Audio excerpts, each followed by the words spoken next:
Hi, everybody, and welcome back to yet another cracking installment of the Matt Brown Show. This is the Private Placement Perspective Series. We're talking about investing, venture capital investing, private equity investing, all that kind of cool stuff. With us in the hot seat today is none other than the man, the legend, Phil Nadel. Phil, welcome to the show. Thanks, Matt. Thanks for having me. So you are the head honcho at Forefront Venture Partners.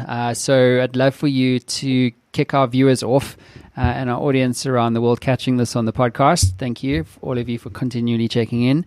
But give us the elevator pitch. What is Forefront Ventures trying to do, and how did you get your start in the world of investing? Well, let me answer the second part of that first. I was an entrepreneur for many years and was fortunate enough to have some really good exits. And after my last exit, I was approached by a family member who was starting a business and asked me for some advice and also for some money. And I gladly helped out with both. And the company succeeded and worked out really well. And I started helping some other family members and close friends with their businesses. And slowly but surely it expanded. The circle expanded beyond friends to acquaintances and then to people who just, I didn't know at all. And about 15 years ago, it became more of a full-time occupation. And so I've been doing it full-time ever since. And then about 10 years ago, we launched Forefront Venture Partners, where we invest in post-revenue companies that are raising seed to Series B rounds. And we're sector agnostic, but we focus on companies that are capital efficient. So we're not investing in companies that require a lot of like R&D, for example, like a biotech or that kind of thing. So that's a quick overview of what we are. Cool. Well, congrats on all your success so far. No doubt there's more to come. History seems to repeat itself one way or the other. It seems that way, yes. It does, right? It does. So thank you for that. So Forefront Venture Partners, you invest in high growth, revenue generating early stage companies, ideally led by amazing founders. So what's a typical check size, typically? Where does the rubber hit the road for you? Yeah, we invest between $500,000 and $1 million typically on the first check. And so what makes you guys different as a venture capital firm? What would you like the world to know? Yeah, I think what makes us different really is our ability to help the companies we invest in primarily through referrals of customers. And that's something that we've really been able to make a positive impact on our portfolio companies with. So we have this big network of LPs in our fund and in our syndicate.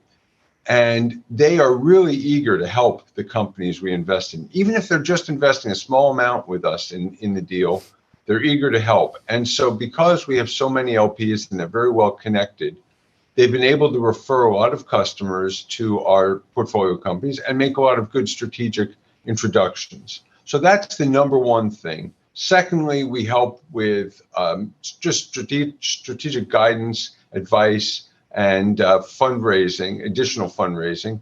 And then third, I would say we help with talent acquisition. So those are sort of the three areas where we bring a lot of value beyond just the capital that we invest. And when it comes to, obviously, Silicon Valley Bank was a whole stink the last week or so. Yes, I had a lousy weekend last weekend. Yeah, I'm sure. How exposed were you guys, if at all? Well, we weren't, but some of our portfolio companies were for sure. I would say it was about 10% of our portfolio companies that were fully exposed. In other words, like almost all their banking was with Silicon Valley Bank. And then we had a few additional portfolio companies that had some minimal or indirect exposure through like the payroll processor or that kind of thing. So we were scrambling last weekend to help all of them and to shore up their plans. It seems to me like there's a systemic event just around the other corner, right? So we just never know what's going to happen. I mean, I don't think Greg Becker realized what was actually happening until it was like too late. And so it's all context, right? But I'm curious, you look to invest all the time, and oftentimes when you're doing a sort of an early stage venture, you're in it for the long haul. You're looking at 10-year typical, 5 to 10 year, minimum 5 years in terms of a payback period typically. And so in that 10-year period of time, you're inevitably going to have some kind of banking collapse, a pandemic, or something else, like the interest rates will go north where you didn't anticipate it, or whatever the case is. So as a venture capital person looking to cut checks, does the economy and the macroeconomics factor in to you, or do you think I don't care? I mean, I'm about the fundamentals: great team, great businesses, traction, all this kind of stuff, and we'll weather the storm no matter what the storm looks like.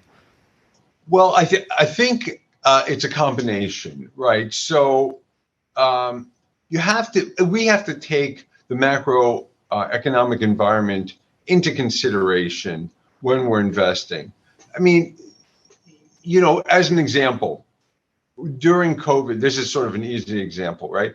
During COVID, we decided to put a pause on investing in companies that do like in-person events. Okay, that's a no-brainer, right? We didn't know how long the COVID lockdown was going to last.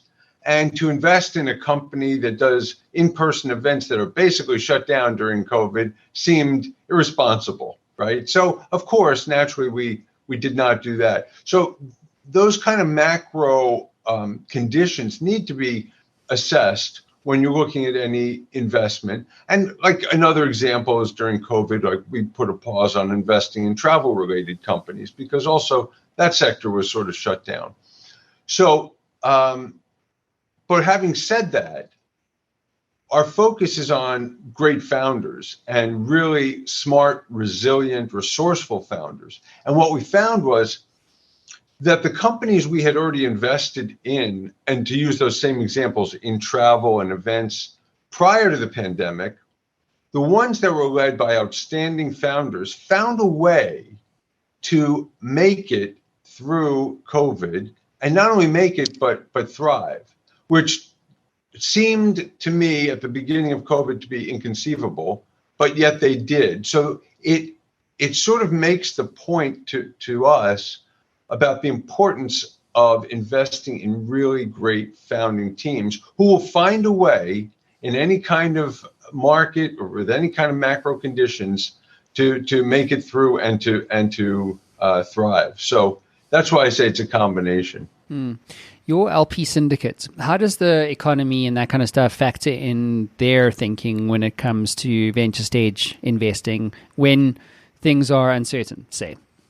Yeah, it has a big impact. A lot of our LPs, like a lot of investors in general, allocate a certain amount of their portfolio to riskier, more speculative assets or investments like early stage investing. And when they see the rest of their portfolio shrinking, their investments in public stocks, their bonds and whatnot, their 401k, when they see those shrinking, naturally they want to cut back on their investing in startup investing as well, startup companies. So it has a direct impact. And also there's sort of just like a change in attitude, in mood. When things are overall negative in the market, on a macro sense or a global sense, everyone seems to, sort of like, focus inward and is less likely to want to invest in new and emerging companies, and they want to go flee for safety and look for safer alternatives. And so it definitely has an impact, but fortunately, we have a lot of investors, a lot of LPs in our fund and in our syndicate who've been through this type of thing before, and they understand that during a crisis or a downturn or a bear market, sometimes that's the best time to invest.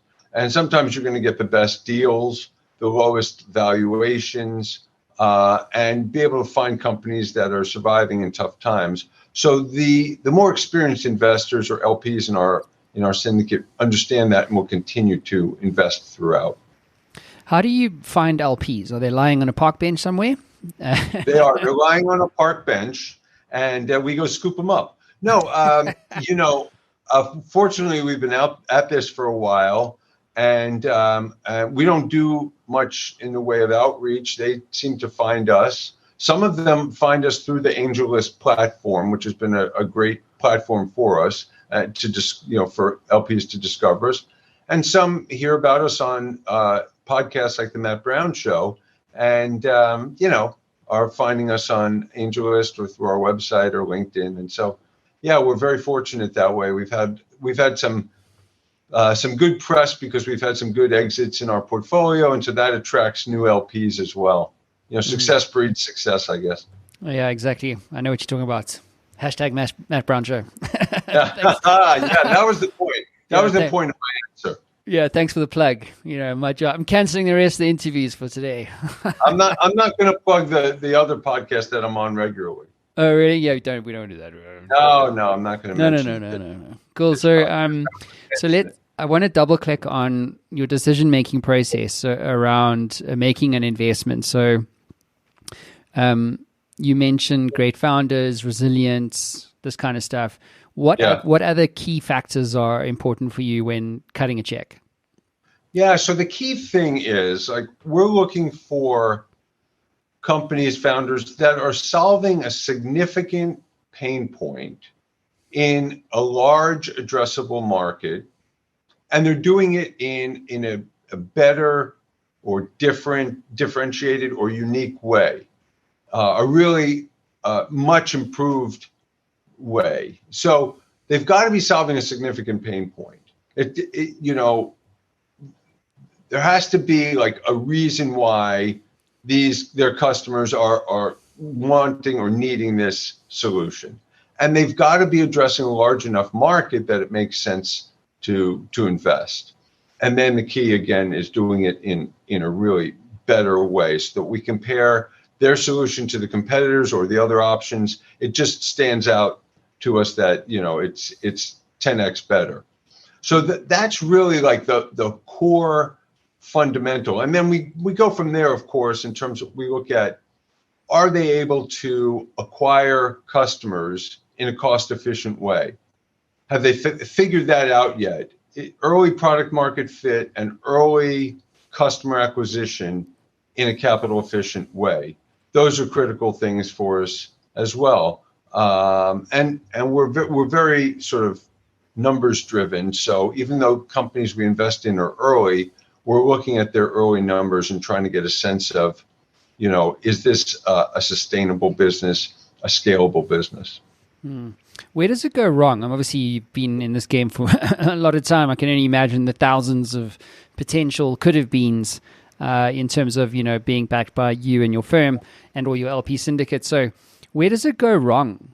What's the commonality? If you think about the last 100 deals you said no to, why? Well, the 100 deals I said no to, I can't say that those companies went bad. They were ones that weren't a fit for us, so we passed. But if I look at failures that we've invested in, failures in our portfolio, it may sound trite to say, but it comes down to the founders. A lot of companies, are unable to raise capital again. But that to me is more of a symptom than it is, it's ultimately that's the cause of their demise, but that's more of a symptom of the problem. The problem is that there either wasn't product market fit, or the founders were not adept at fundraising, or not adept at selling. There's some fundamental problem which caused them ultimately to run out of capital. And so having hopefully learned from some of our failures, it's caused me to double down on a focus on founders, resilience, resourcefulness, ability to sell and scale, experience in the industry, all those things, plus, a real focus on the solution that they're providing, the product that they're providing, and how we feel that's going to be able to scale and grow long term. So we do try to learn from our failures. We've certainly had our fair share, but our thesis is more about trying to hit doubles and triples and not focusing on those grand slams. I'm sorry if I'm using like American sports analogies that you may not understand, Matt, but for all the Americans who like baseball out there, I'm using a baseball analogy. So I'm hoping you're keeping up with me. So we've had our fortunate share of home runs and grand slams, but we focus on doubles, triples, and by doing that, we try to avoid striking out as often. And one of the key tenets about that is to focus on post-revenue companies. So I always joke that, if Mark Zuckerberg came to me pre-revenue with Facebook, I would have passed just out of hand because it's pre-revenue. Would I have missed out on a big home run? Of course. But 9 times out of 10 or 99 out of 100, those deals aren't going to work out as well as Mark Zuckerberg's. And so we avoid a lot of strikeouts by focusing on post-revenue. And we think that there's this inflection point that occurs where the risk decreases tremendously when a company is post-revenue, but the premium you're paying in terms of valuation doesn't increase by that much. It increases by a little bit, but you're getting a big reduction in risk. So we find that inflection point is a great time to invest. Yeah, if I was running my own fund, which I don't, but if I was, you have to be generating revenue. Like the pre-revenue stuff, you would have to have a crystal ball. A crystal ball, yeah. Yeah, exactly. Or you need to have kind of open AI shit where you have 100 million users and you haven't quite made money yet, where your users become your product. So, and they don't come around very often. Well, maybe they do now with all the explosion of AI products now. It's ridiculous. Yeah, it's ridiculous, but also exciting. It's probably overblown for right now because there's been so much hype, but I believe it's going to have a material impact on many, many different businesses. It's really, I think there's a lot of exciting potential there. But like anything, it's finding sort of the right applications. You see all these tools coming out now that don't have great use cases, but it's all about finding the right applications for them. When you think about your greatest success and your greatest failure as an investor, what would you say has made the difference? Well, I go back to what I was saying earlier. I think it's largely about the team. There are outside forces that can have an impact on a company that can't be controlled by a team. It doesn't matter how good they are, but for the most part, the right team will figure out how to make the company work, how to make it successful, and the right team with the right sort of product and product market fit. That's a winning combination. So I think, to me, that makes all the difference. And then, again, we like to invest where we're helping the company, by pouring fuel on the fire. So if they've figured out how to acquire customers in a capital efficient way, and all they need is more capital to spend more on sales and marketing to acquire more customers, that's a great time for us to invest. So some of our mistakes have been made by investing a little too early, where even though it's post-revenue, right, they haven't quite figured out a capital efficient way to acquire customers. And so they're using our capital in more of an experimental way rather than pouring fuel on the fire. They're still trying to figure it out. And so that's been a mistake that we've learned from, and so we focus more on that now. But in the end, it's hard to trump it's hard to beat a great founding team. Yeah. So what's your advice then? I mean, knowing what you now know, is there one piece of advice you would like to give founders today when it comes to raising money? Maybe a few things, if you don't mind. I mean, the first thing is sort of like specifically when they're pitching.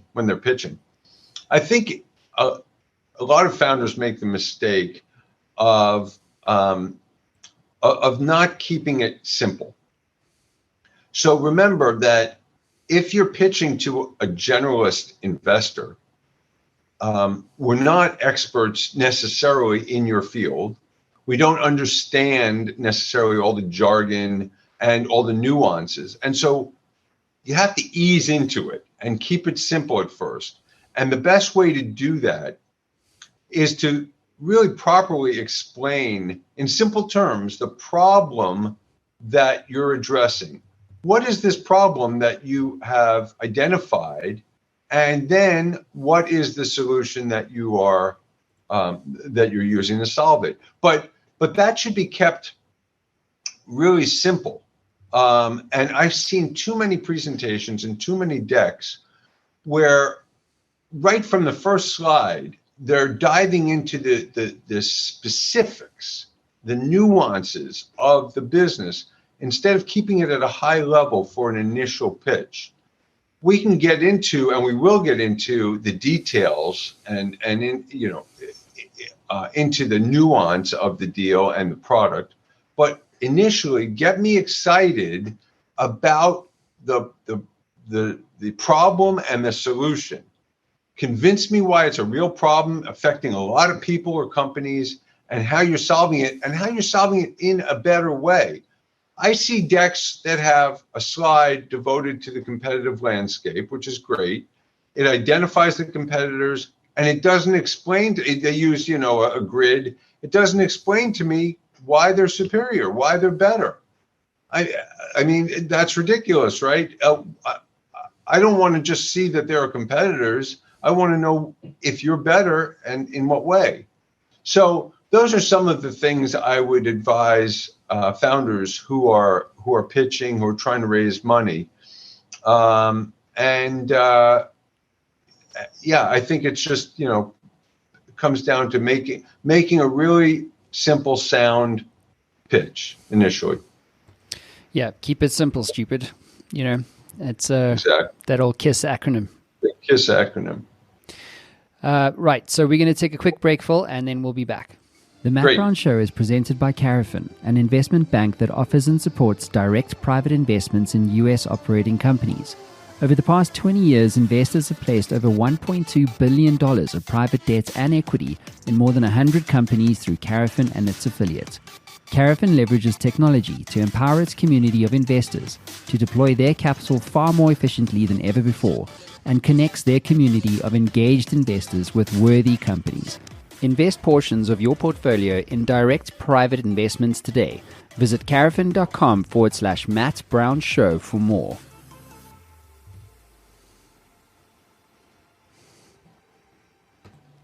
And we're back. Phil, I'm curious to talk to you about how you manage your portfolio and exit strategies and things like that. And I want to quickly start with security structures. So obviously, there's revenue generating, as you touched on previously. Is there a preferred structure of the deal that you go to? Is it like convertible note? Do you price the rounds, go straight to equity? Do you do safes? Because they, walk us through your key considerations in that area. Yeah, we invest in equity, convertible notes, and safes. Our preference is equity, is a priced round, but certainly understand that many companies raise on safes and convertible notes, and happy to participate in those rounds as well. I think if you're an early stage investor, you have to be at least open to considering all of those options. So how do you approach pricing around? So do you look at EBITDA? Is it industry multiple? Is it other companies doing similar things? How do you get to, because remember, as a founder, I'm trying to get the highest valuation possible, right? And give you the least. I think getting the highest valuation possible is only one consideration. I think you want to get the right investors around the table who can add strategic value. I think that's even more important sometimes than getting the highest possible valuation. You got to get the right group of investors. If they can help grow the company, help you as a founder grow the company, then that's worth a lot. So I think that's important to keep in mind. We typically don't price the rounds ourselves. So we're typically not lead investors. Sometimes we are, but usually we're not. And so we're evaluating the price or the terms of the round. And typically that's done like sort of in comparison to what we're seeing in the market, which changes, of course, over time. Right now, as you know, valuations are down, multiples are down, and we're looking in a certain sector, what are companies raising at currently? And we want to make sure it's competitive. So sometimes if it's like a SaaS company, for example, we'll look at a multiple of ARR. If the company is, in the consumer sector, like a B2C company, we're going to look at revenue, a multiple of perhaps revenue, taking into account margin and their burn. So we're looking at a lot of different features, but it's always done with the lens of comparing in the current market what other companies in that sector are raising at. Got it. Awesome. And you mentioned you've had a couple of exits and had some very favorable press around your liquidity events, let's say. What happens when a strategic acquirer comes along to one of your portfolio companies and says, hey, we want to take you off the market. Here's an offer that's too good to be true, or maybe you're just a pain in our ass and we just want you to go away. So like when an exit opportunity comes along as the VC, how do you approach that? So, our portfolio company founders will ask us for guidance and advice when it comes to those offers, right? So obviously, they're not making the offers to us. The founders are coming to us looking for advice when they get an offer. And what I typically look at is what has changed since we made our initial investment. Like, has the market changed? Has the competition changed? Why does it make sense not to continue growing and scaling the company independently? Why does it make sense to combine forces or be acquired by another company at this stage? So if something material has changed, which are going to cause headwinds in the near future in terms of growing the company, then that's a consideration for sure. Sometimes, you do get an offer that's unbelievable. That's just like, even if nothing has changed in your investment thesis or in the environment, you say, wow, I mean, that's just like a great offer.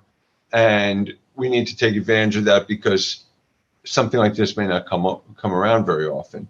But if it's not such a, if the price is not off the charts like that, then you have to look at, do we still feel like we're offering a product or service that's significantly better than the competition? Are we facing headwinds winning new customers? Has our churn increased dramatically? What has changed? And if nothing material has changed and you're continuing to scale and grow the company at the same kinds of historical rates, then sometime, and let me just say, if the founding team still has that hunger and that drive, because sometimes they don't.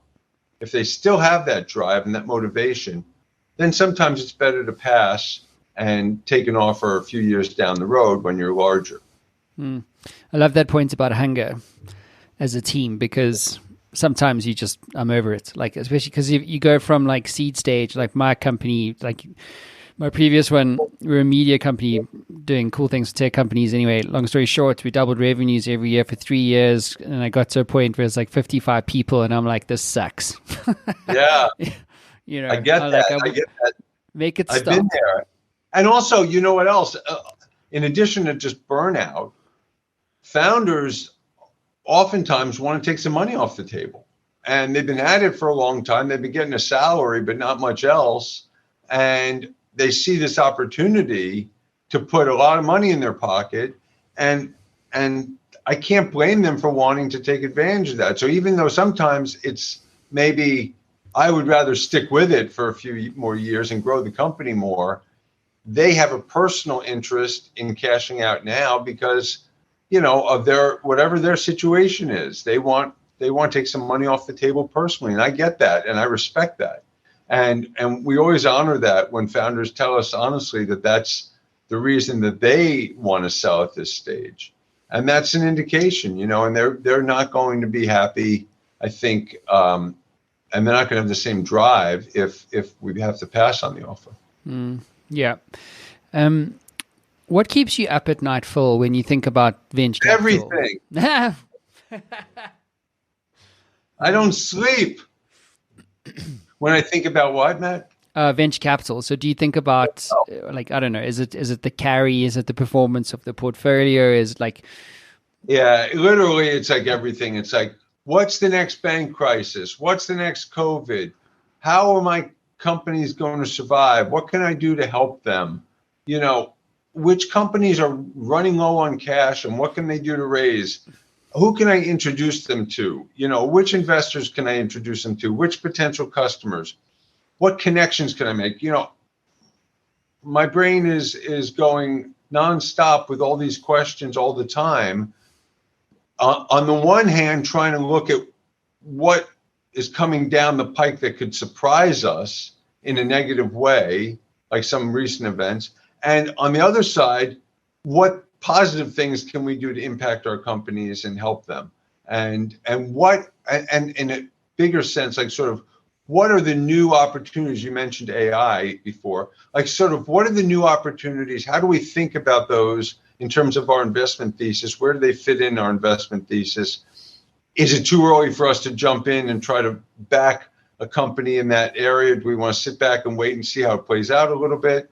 Or do we want to jump in? So these are some of the things that cause me to toss and turn at night.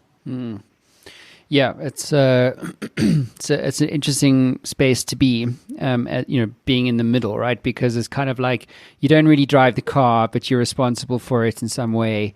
And then you're always accountable to, your LPs going, so, hey, what's happened? It's like, right. Listen, buddy, nothing's happened in the last month. So just chill. Like, okay, if something changes, we'll let you know. But otherwise, it's all good. Yeah. Yeah, it's an interesting position. So yeah, it is. I agree with you. That middle position where we are, because there's only so much that we can do. As you said, we're not driving the company. We're not driving the car. There's only so much we can do to impact them or influence them, and ultimately we have to just rely on the founders to do it. And that's why, again, getting back to what's most important, it's those founders. Got you. So, Phil, how do you see the role? Well, how do you see venture capital evolving in the next 10 years? You mentioned AI. That could change everything in the VC space if someone figures a way to, get better portfolio decisions and things like this. But how do you personally see venture capital evolving over the next 10 years, and what do you think its impact will be on founders? Yeah, so I think, first of all, for the last 10 years, we've been solidly focused on companies that are capital efficient and that have a minimal cash burn and that have a view towards being cash flow positive in at some point in the near future. The rest of the venture space hasn't been focused on that as much until recently. With this, 2023 especially has caused a tightening of investment, a reduction of overall investment, reduction in valuations, making it tougher for companies to raise. And because of that, companies have had to focus on reducing their burn, increasing their runway. Investors are focused more on capital efficiency and companies that can survive without having to raise a lot more capital. And so that's been an evolution that we've seen recently, but something that we've been focused on since our inception. And it's good to see that. And I hope that continues and that we don't see, sort of the easy money, if you will, that was happening before. We don't see that happening again. But in terms of, you mentioned AI, so that is going to have an impact. When we look at a 10-year horizon, we've already seen more sort of quantitative tools used in venture capital investing, trying to do pattern matching quantitatively, or using machine learning to say, okay, if we look at a huge data set of companies that have exited successfully and been real home runs, and then we look at another data set of failures, what can we do to learn from that? How can we use machine learning to learn lessons and then pattern match to companies seeking financing? And how can we do that in an automated way? So there's been more and more use of that. And I think that those are helpful tools, but I don't believe they should ever be a substitute entirely for the human touch. And some firms have gone, fully automated, right? And they'll make their decisions just based on this kind of pattern matching. I think that is not wise because it ignores the intangible or the subjective of the founding team. And that's hard to quantify, hard to use AI to really, you can look at their experience and their background, but until you spend time with them, you don't really get to know them as people. So I think technology will play a bigger role in that sort of initial screening, if you will, of companies to get them to the next stage of our process. But ultimately, you still need the personal touch and to understand the team and all of that. But technology is playing an increasing role, and I think it will continue to grow. Phil, I want to have a quick bit of fun with you. So if I gave you the keys to the Matt Brown Show time machine, and you could go back to yourself on day one, like no fund, no LP network, no investments, zero, like you just be getting into it. What advice would you give yourself on day one about venture investing? Don't do it. Don't do it, Phil. You see this bald head? It's because of venture investing. That's why. I used to have a full head of hair. All joking aside, I would say, going back to some of the lessons I've learned, which is really what your question is about. I think it's really important to understand how a company scales and how much capital it will require. And if they've identified customer acquisition in a capital efficient way. I've stressed this a few times during our talk, and it's something that early on, I think we weren't focused enough on. In our first few investments, we were more enamored by the team, the product, the market, and we weren't focused enough on looking at 12 to 24 month projections and what's driving them, and what's the basis of those projections? How realistic are they? Are they based on today's reality? So is the company today acquiring customers relatively capital efficiently? I know that'll change over time. It could get better, it could get worse. But if it's not good today, there better be they better have a great explanation for what's going to make it capital efficient. And so that's a big thing for us, and we focus too little on that early on. I would also say that we invested in some companies that were niche companies that had great products, great solutions, but the TAM, the addressable market, was not large enough for it to be a big home run or a big, success. It ended up maybe they exited and we got a nice return on investment, which is great. But maybe had we focused more on the size of the addressable market early, that would have been a better indicator for us. So, we're always trying to adjust our process and learn from our mistakes and try to become better investors. So if I had, 10 years ago, if I had ingrained those lessons already, I think I would have avoided some failures early on. Mm-hmm. Well, nothing successful goes without failure. So, it is hopefully why you're successful. Yeah, well, hopefully we're building on those failures and our successes. We try to learn from both of them. Absolutely. Phil, look, that concludes your time in the hot seat. Thanks so much for being here. Stick around. But thank you to everybody for tuning in and supporting the show. Without you, we wouldn't have a show. So onwards and upwards. Thanks, Phil, for your time. And we'll speak. Thank you, Matt. Yeah, dude, been amazing. And we'll speak to you all again soon. Ciao.